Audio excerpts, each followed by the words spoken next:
नमस्कार। खेत खजाना में आपका स्वागत है। आज रविवार का दिन है और अगस्त महीने की तारीख हो गई है 9 और अगस्त महीना के जो 10 दिन हैं वो पहले जा चुके हैं और अब तो सप्लाई आगे आगे सरसों की बेहद टाइट होती जाएगी। सप्लाई घटेगी क्योंकि अब तेलों के खपत का सीज़न शुरू हो रहा है और तेलों का खपत का पूरा सीज़न अब आगे पड़ा ही है, आप सब जानते हैं।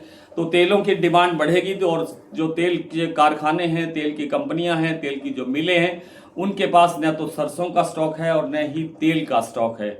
उन्हें तेल का स्टॉक बढ़ाने के लिए सरसों की खरीद करनी पड़ेगी। सरसों की जब खरीद करनी पड़ेगी तो भाव मार्केट से ऊपर देना ही पड़ेगा और ऊंचा भाव बनने की संभावना को कोई इनकार नहीं कर सकता। फिलहाल जो मामला जयपुर का 8500 के आसपास अटका हुआ है, भरतपुर का भाव जो 8000 के आसपास बना हुआ है, ये भाव अब आगे जाने की संभावना में प्रबल मजबूत दिखाई देते हैं। जैसे 8500 का अगर लेवल टिकता है जयपुर के भाव का, तो आप देखेंगे कि फिर 8600, 8650, 8700 इस दिशा में सरसों का भाव जयपुर का बढ़ने की दिशा में होगा।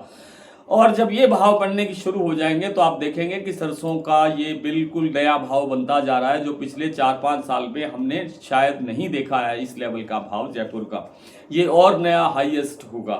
इसी तरह से भरतपुर का भाव भी 8000 से आगे निकला तो 82-8300 रुपये तक भी देखने को मिल सकता है, क्योंकि सप्लाई बेहद टाइट है। आप देख रहे हैं कि 2 लाख से 2.5 लाख बोरी तक की आमद हो रही है, आवक हो रही है देश भर में। सारे देश की अगर सरसों इकट्ठी कर ली जाए तो इतनी ही आवक है और हमें रोजाना की जो है खपत की जो मात्रा है वो 6 से 7 लाख बोरी की आवश्यकता पड़ती है, जरूरत पड़ती है। अगर इतनी सरसों आवक बने तो थोड़ा तेल का स्टॉक ठीक ठाक बनता है और उससे जो है मांग जो है वो पूरी की जा सकती है। लेकिन फिलहाल न तो तेल का स्टॉक है न ही सरसों का स्टॉक है, इसलिए सरसों में नया बाजार जाने की संभावना बनता हुआ दिखाई दे रहा है।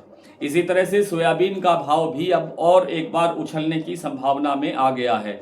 आपने देखा महाराष्ट्र कीर्ति प्लांट का भाव 7200 तक नीचे जाने के बाद आज फिर से 7400 का लेवल बना चुका है। सोयाबीन की जो बिजाई है वो लगभग 120 लाख हेक्टेयर में पहुंच गई है, जो पिछले साल के लगभग बराबर पहुंची हुई दिखाई देती है। लेकिन बढ़ी हुई बिजाई के कारण थोड़ा सा दबाव पिछले दिनों सोयाबीन पर देखने को मिला। उसका अब जो है एक हल ये निकलता हुआ आ रहा है कि अब सप्लाई बेहद टाइट हो गई है, सप्लाई है ही नहीं। 2 चीज़ें ध्यान रखिए, सोयाबीन की सप्लाई इस बार समाप्त हो जाएगी और सरसों की सप्लाई भी पूरी तरह से समाप्त हो जाएगी, यानी पाइपलाइन दोनों की पूरी तरह खाली रहेगी। इसलिए आने वाले सीजन में भी सरसों सोयाबीन के बाजार मजबूत रहने की संभावना है। बात यह है कि सरसों के अंदर तेजी बढ़ने की संभावना है, सोयाबीन के अंदर एक बार एक अच्छा उछाल देखने को मिलेगा, लेकिन उसके बाद जैसे जैसे हम सितंबर की तरफ जाएंगे बाजार में गिरावट आएगी और सोयाबीन का भाव महाराष्ट्र कीर्ति प्लांट का जो लेवल आज 7400 या 7500 बना हुआ है या बन सकता है, ये भाव फिर से 7000 की तरफ लौटेगा और 7000 से नीचे जाने की धारणा भी मजबूत दिखाई देती है। सरसों का भाव मैंने बताया कि 8500 से लेकर के ऊपर 8600, 8700 तक की तरफ, और जो भरतपुर का भाव है वो 8200-8300 की तरफ बढ़ सकता है। इसकी संभावना है।